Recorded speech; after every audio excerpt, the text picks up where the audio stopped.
Perfect. So hopefully everyone can see what I'm sharing now. I haven't accidentally kicked myself out, and I'm going to start my 25-minute countdown timer because I'm going to keep myself to time today, which is something that I struggle with. So uh, my name is James O'Hagan, and I am the LGBT Champions Programme Coordinator in LGBT Ireland. I suppose today I'm going to talk to you about the Champions Programme, but first I'll give you a little bit of context around who LGBT Ireland are, what we do, and I suppose how the Champions Programme came about, and I suppose a bit about what it is as well.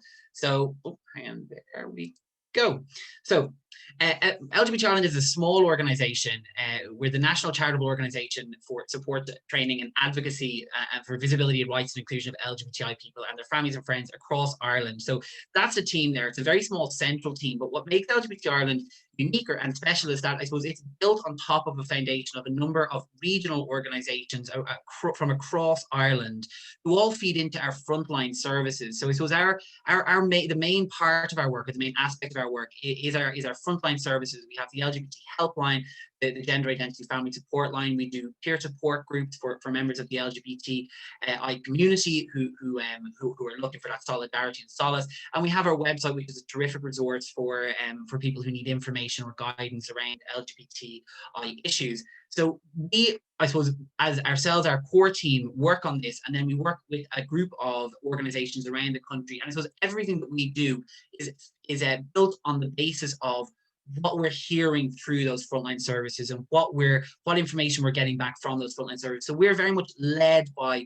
what the need is identifying itself. We have a number of areas where I suppose we've chosen to highlight as our sort of core advocacy issues. So through that information which is coming through our frontline services, we've understood that these are the four pillars where we can have the most impact using our national stance. So we work with LGBTI plus migrants and people living in direct provision. For people who don't know, direct provision is the asylum system which exists in Ireland, and we're trying to help LGBTI people who find themselves within that structure. We also work with LGBTI travelers and Roma, and then also with LGBTI families, and have been very successful in terms of I suppose helping LGBTI families become recognised and get access to more rights which they need. And finally, LGBT older people, and that's where the LGBT Champions Programme comes in, and that's what the LGBT Champions Programme is focused on. It's about inclusion, visibility, and equality for older people, specifically in the healthcare area. Obviously, there's a need to increase inclusion, visibility, and equality for LGBT older people throughout society. But when we were looking at where we could make our core difference, we realised that as we age, our health becomes an issue that we're more, I suppose, that we take a greater interest in, or need to take a greater interest in, and we decided that that's where we could make the most significant impact for people. So I'm going to show you a very quick video, which is just it's a promotional resource which we made when we were starting to look at the LGBT Champions Programme, about how we could help people, let them know that this is a population who need a sort of a very specific sort of eye and need to be taken care of, and who are very vulnerable. So I'll play this quick video and then I'll move into the next section of the presentation.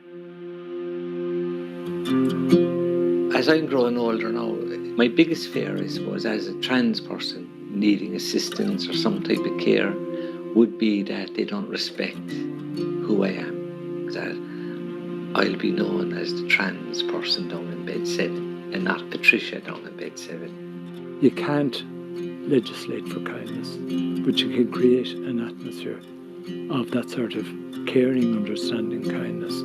Sexuality and orientation and everything else is totally central to a human being. It's the fear of judgment and the fear of rejection. So we're coming from a very, very vulnerable place. And that needs to be treated very tenderly and gentle and with a huge amount of compassion.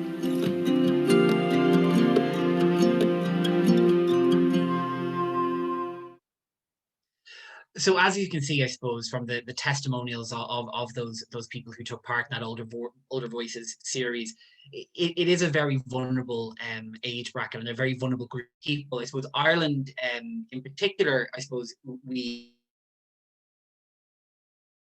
we're unique in that within a single generation, LGBTI issues have gone from being at the very furthest point of acceptance to being extremely inclusive. So these are people who sort of have experienced a rapid social change, and I suppose we need to start reaching back and understanding where they are in order to give them the support that they need. So older LGBTI people are less likely to have, are more likely to have a greater reliance on the health and care support services, which is why the Champions program is what we've decided to focus within LGBT Ireland on. So as to why that is, I sort of alluded to the fact that Ireland has had a rather rapid social change. And I suppose if we look back to our very recent history, homosexuality was obviously listed as a mental disorder by the World Health Organization until 1990, but was criminalized in Ireland up until 1993, which is very, very recent, considering the enormous advances that have been made since. So those people who we saw speaking there and others like them around the country,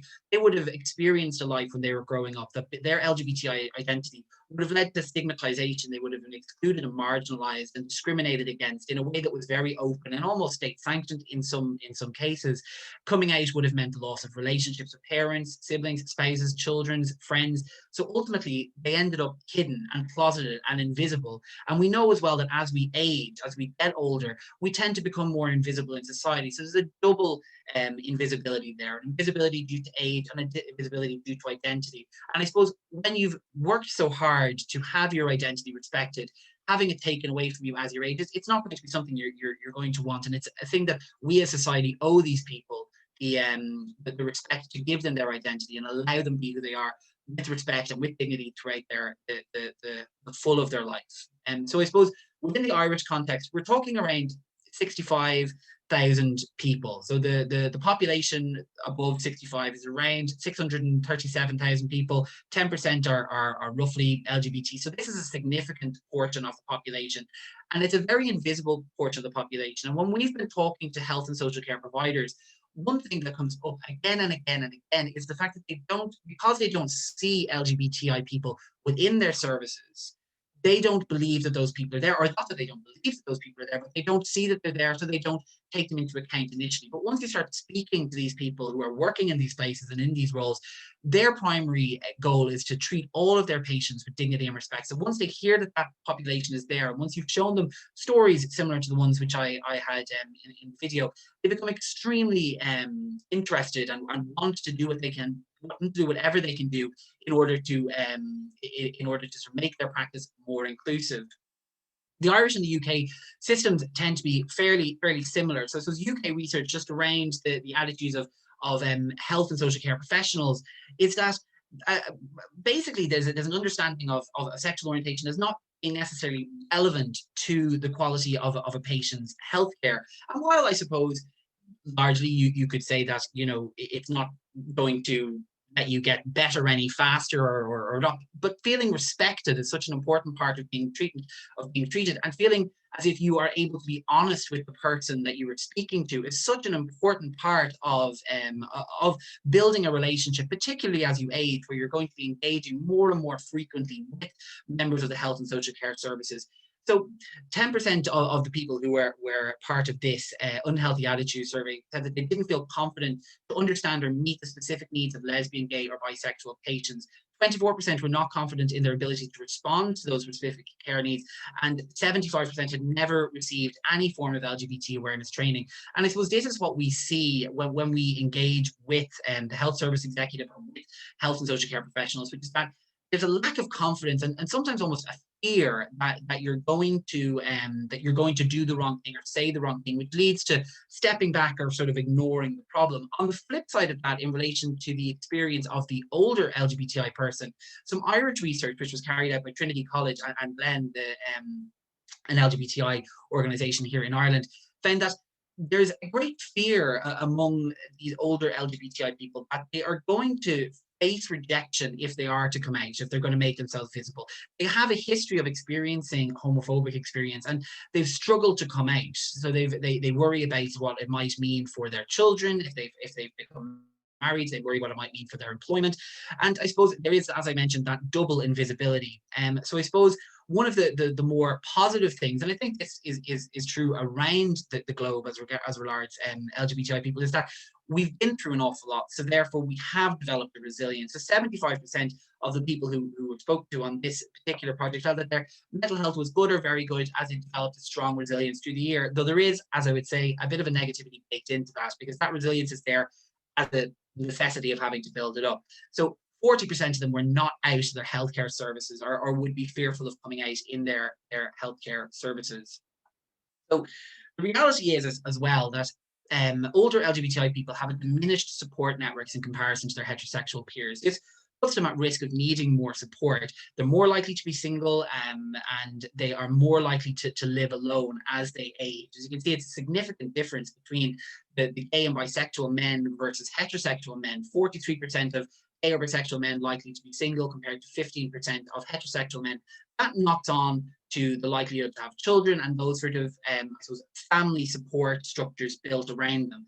There's also a notable health difference in terms of risk factors and lifestyle choices, which is higher levels of anxiety and depression, more likely to have a drink, or to drink more frequently, more likely to take drugs, more likely to be diagnosed with depression or anxiety, and as I see there, around 12% have seriously thought about or attempted suicide within a 12-month period, which is I suppose a startling fact to see, because I suppose it's these people we're living with this mental health issue. It's come from the past which we experienced, and we need to make sure that the services that are there are meeting the needs of these individuals.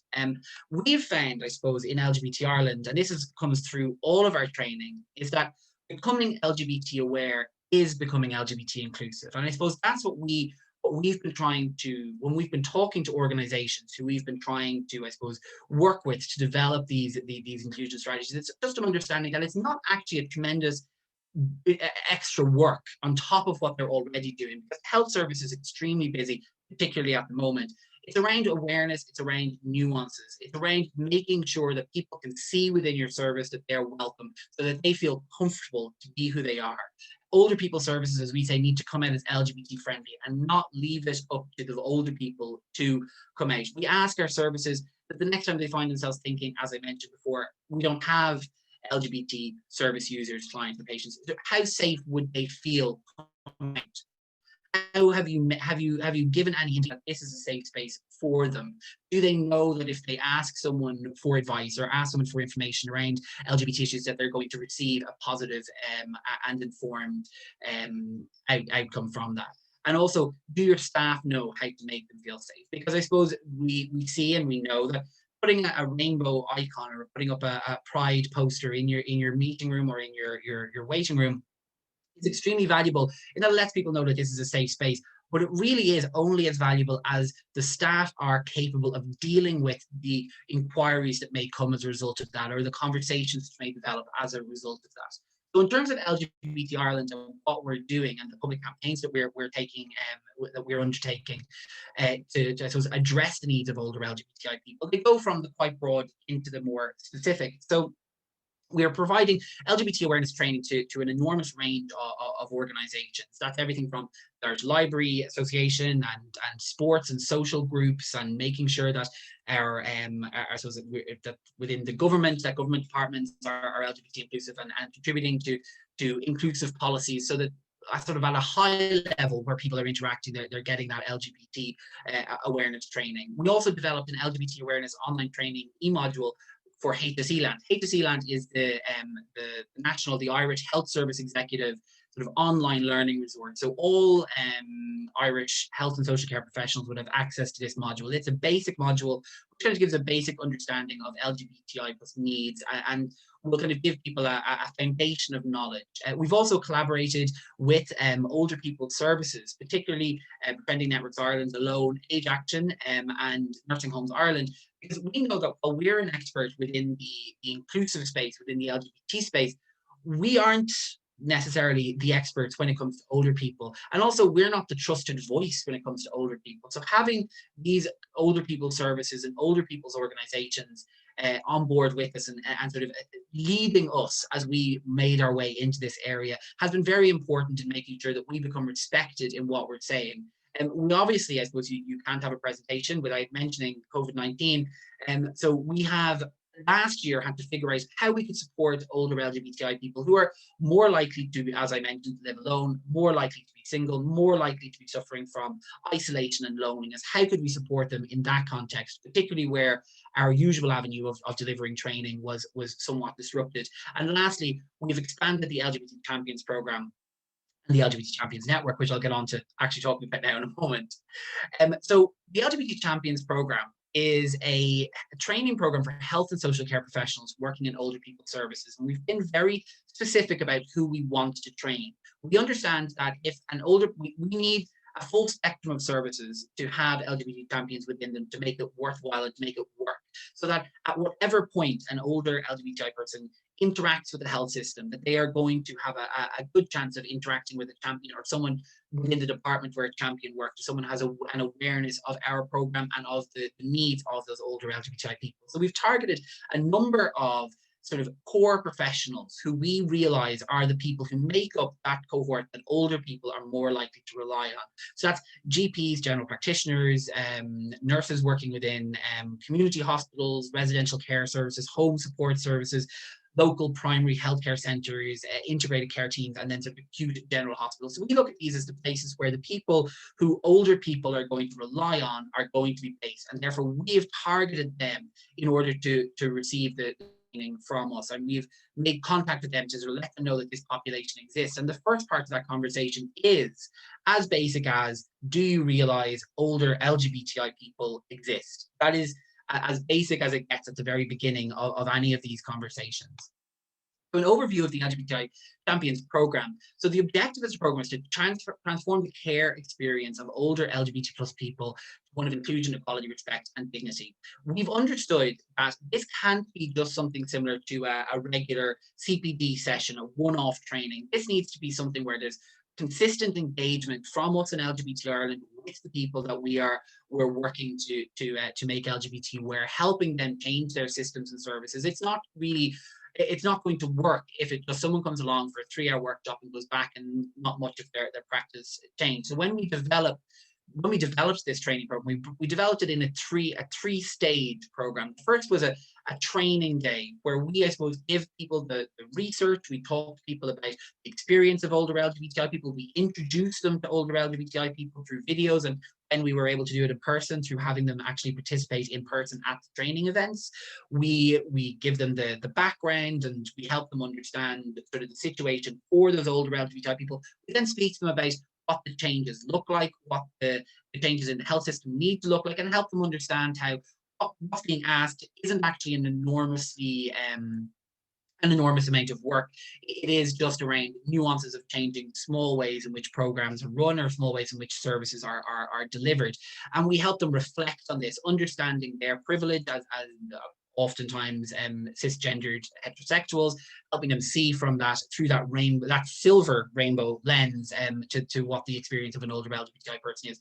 We then offer a recall day, or we hold a number of months later, we reconnect with the people who've undertaken the training. And this is really the most valuable part of the training program, because it's where people can come back together, having taken away the information from the first day, having developed an action plan, a very simplistic action plan, which is really built around their specific service, that we can then get them back together. And they, I suppose, as a group, we do a lot of the talking at the training day. At the recall day, we want the people who've been trained to do the talking, to talk about their success stories, to talk about the barriers they've run into, to talk about what they've realized or what they didn't know before they came out the other side of the training. And we help them come up with solutions for problems that they may have, and also celebrate the successes which they've had. The last, and probably I suppose one of the key foundations of the program is that it's not just individuals around the country who've undertaken this. When you take this training, you become part of a network. This is a network that keeps people engaged, keeps people working together. It sort of develops, as I mentioned previously, we want to have the LGBT Champions program, or the LGBT Champions, to be something that spread across the network, or spread across the health system, so that we know that they're engaged with each other, know who they are. So if they meet someone who has a specific care need, or if they meet an LGBTI older person in one area, they're able to, through the network connections that they're building, through the peer support that they're getting in that network, they're like, I know this person who works over there. And that, I suppose, in Ireland, we're lucky in that we're small enough small enough country that those sort of connections can be built very effectively. And this is, we're capitalizing on that through creating the Champions Network, which helps continue education on LGBTI issues, which helps keep people informed on what's going on, and also, I suppose, keep people supported and aware that they're not out there on their own in the work. We've done a lot of work in figuring out how this program needs to work. And again, it comes back to that sense of engagement and sort of LGBT Ireland as the people who run the program owning it from the very beginning. So we're aware that we need to make a case for these healthcare professionals to do our training, because they're extremely busy. They have a lot, particularly at the moment, there's a huge amount going on that they're trying to look after. We need to understand why this is important and who they're going to be impacting, and also that it isn't going to create an enormous amount of additional work. So the first step in I suppose what we see the change at the sort of service provider level is that we reach out to where we see those people, those target professionals are working. We let them know and let them know that the training is there. We explain to them what it is. We talk to them about what's involved. We recruit people through that. Then through delivering the training, the champions will go off with a greater level of awareness. They'll have an awareness of the systems and procedures and how they can make them more LGBTI friendly.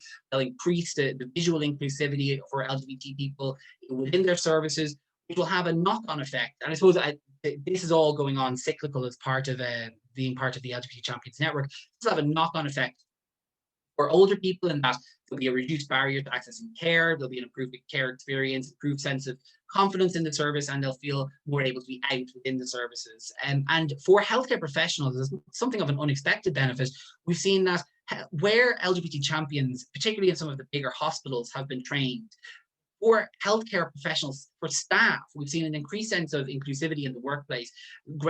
Certain hospitals have started celebrating Pride. They've started sort of actively changing policies across, not just within the older people sections, but across the hospitals to become more inclusive. People feel more able to be out in work, which is obviously very important, and there's an improved sense of work satisfaction. So through us, I suppose, we know that we need to put in that hard work. We need to be reaching out, and it's about building relationships, about kind of actually picking up the phone and ringing people and sort of understanding where they're at, not harassing or haranguing them, but keeping them informed on what you're doing, understanding where they are, but also trying to, where you can, sort of influence them to understand how important it is that this is a program that they choose to participate in, or that they send people from within their services to participate in. And then how we support James, sorry, I need to, I have this role, it's not a nice one. You have 3 more minutes, please. 3 more minutes. I see that now. Yeah. Okay. Well, I'll finish this bit quickly. This is how we support the champions. We obviously, as I mentioned before, we ensure that we're making that network as active as possible. I won't go through my case study. Some of the successes we've had, I suppose, is that we've seen LGBT awareness training for interns in hospitals around Ireland, flyers for information leaflets, and then collaborations between mental health settings, GPs, and social supports, which have been great to see, because it's actually, I suppose, you're seeing there that there is an output from what we're doing, and this is having an impact for older LGBTI people. Some of the unexpected benefits I mentioned.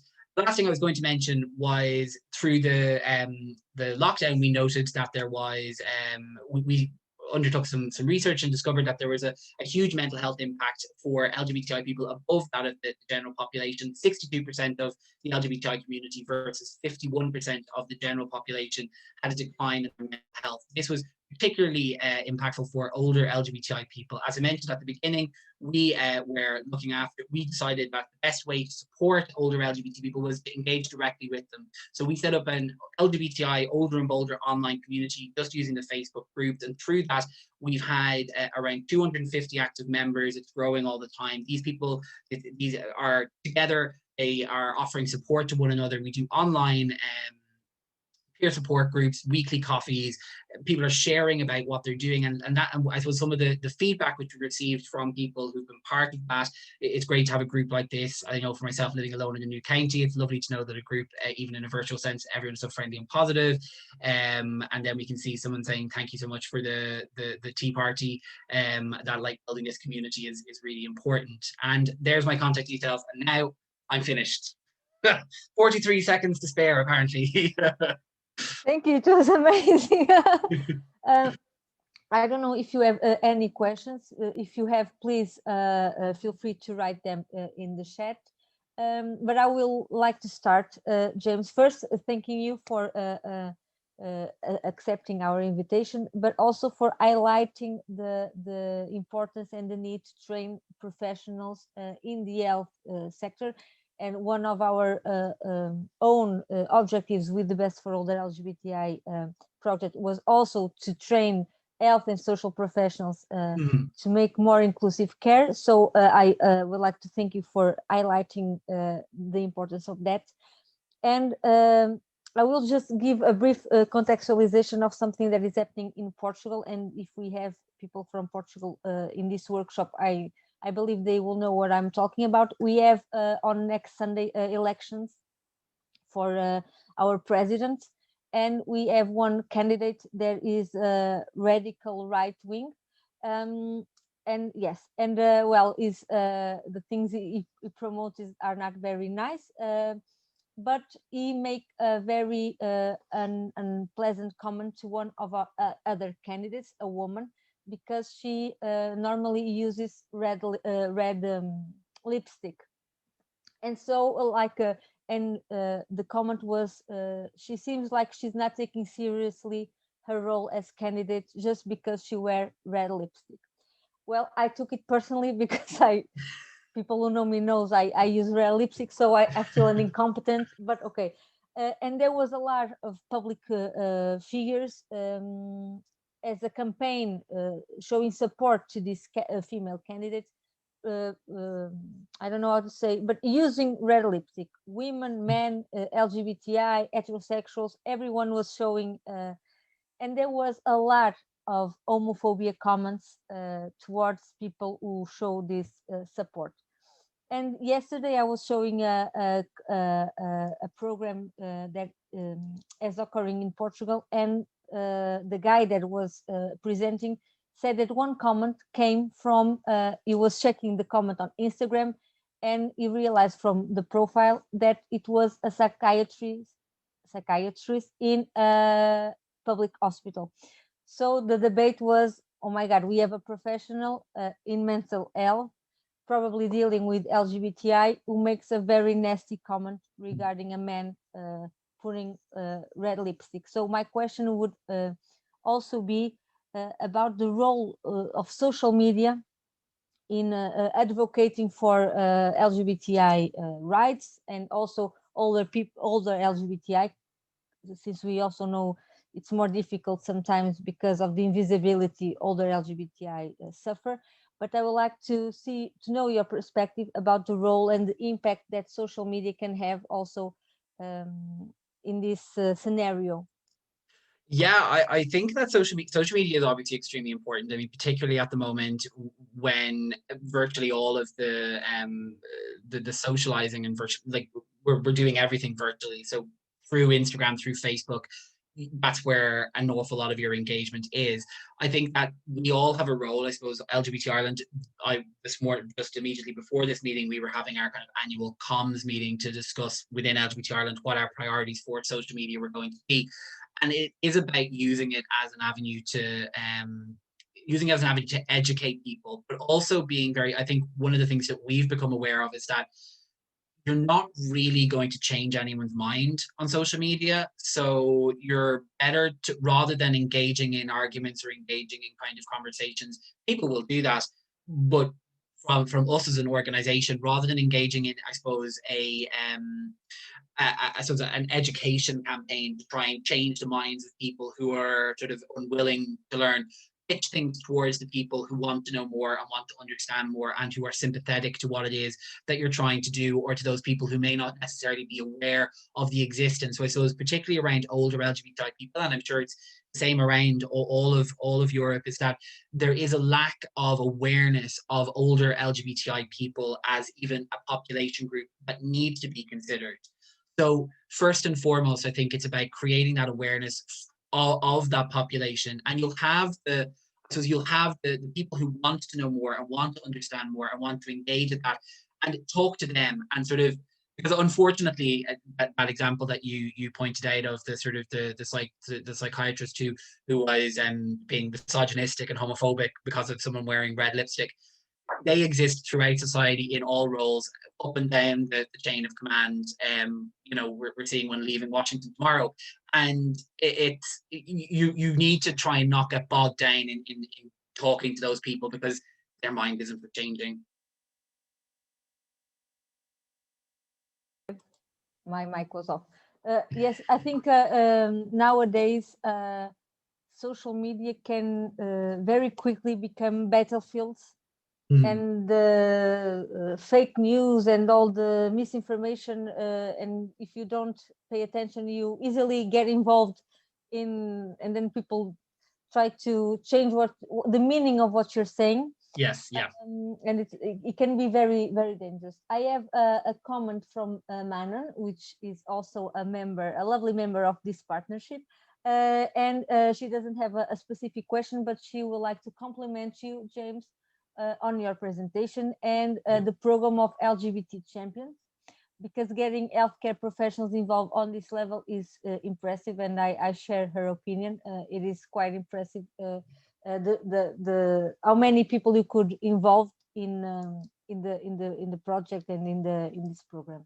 No, absolutely. And I think to say we have currently around 150 trained champions, and the plan is to try and train that again this year. We've gotten through, I suppose, what we've seen is that where we've managed to train a couple of champions at one location, particularly at St. James's Hospital, which is one of the largest hospitals in Dublin, there's 2 or 3 key people who've been trained there, and now as a result of that, they're pushing and promoting it and sending people back. So what we're starting to see is we're moving from the phase of where we're going and knocking on doors to be like, can you please send someone to do this, to actually being approached by people who have heard of the value of it, have heard of the program, and who want to participate. It's quite disheartening at the beginning when you're trying to encourage people to take part and you're trying to kind of shout the value for what you're doing. But once you get to that point where you're starting to have people approach you and where you're seeing the value of that, it gets much easier to see that, for sure. And it's also a great feedback you get. It shows and it proves that your work is important, and that people recognize that. I don't know if anyone else has questions for James or comments or anything they would like to share.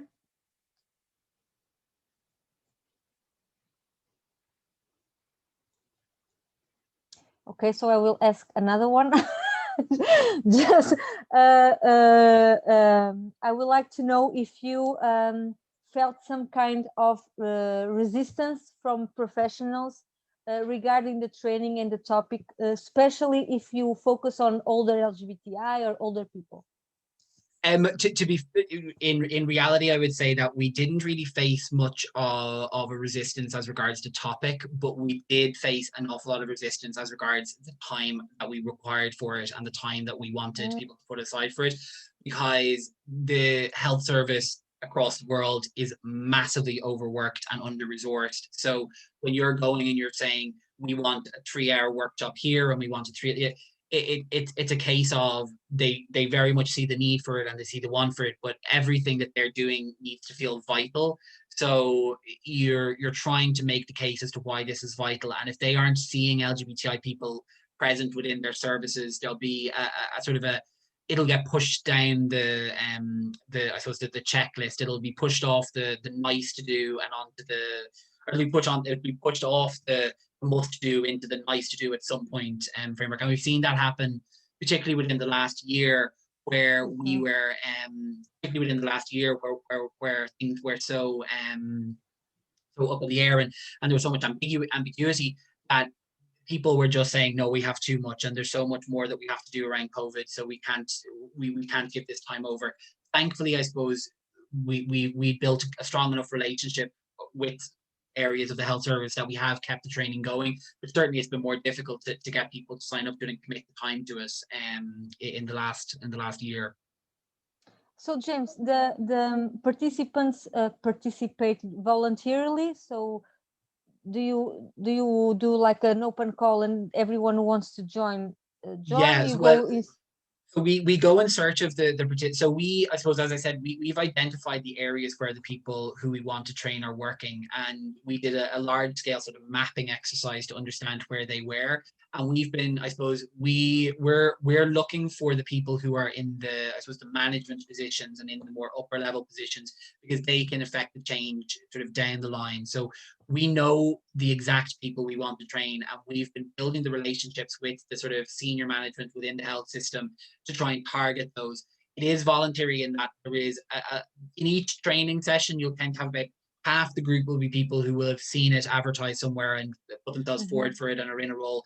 And the other half will be people who've been maybe sent by a manager within a department. And there's a mix of that sort of, there's a mix of that in terms of the recruitment. But the most effective and important part of the recruitment has definitely been building those relationships with the management within the health service. Yes, because that was one of our challenges when piloting the training, because we believe that since participants were joining voluntarily, maybe they had already a predisposition for the topic, so maybe they were more inclusive because of their personalities and their beliefs, and also because of the schedule. In Portugal, at least, we need to schedule the sessions at the end of the afternoon, so after the work shift, to try to engage more people, because it was difficult to get them to participate. That's a challenge we've had as well, is trying to figure out what time suits people, because some people will prefer an evening training session after they're home from work. Some people will want to do it during the workday. Some people will want it on Saturday. So what we've tried to do is just offer a range of options to people, so that they can just pick whichever one suits them. But it's very, very difficult to schedule it's very difficult to schedule training that'll suit everyone's needs.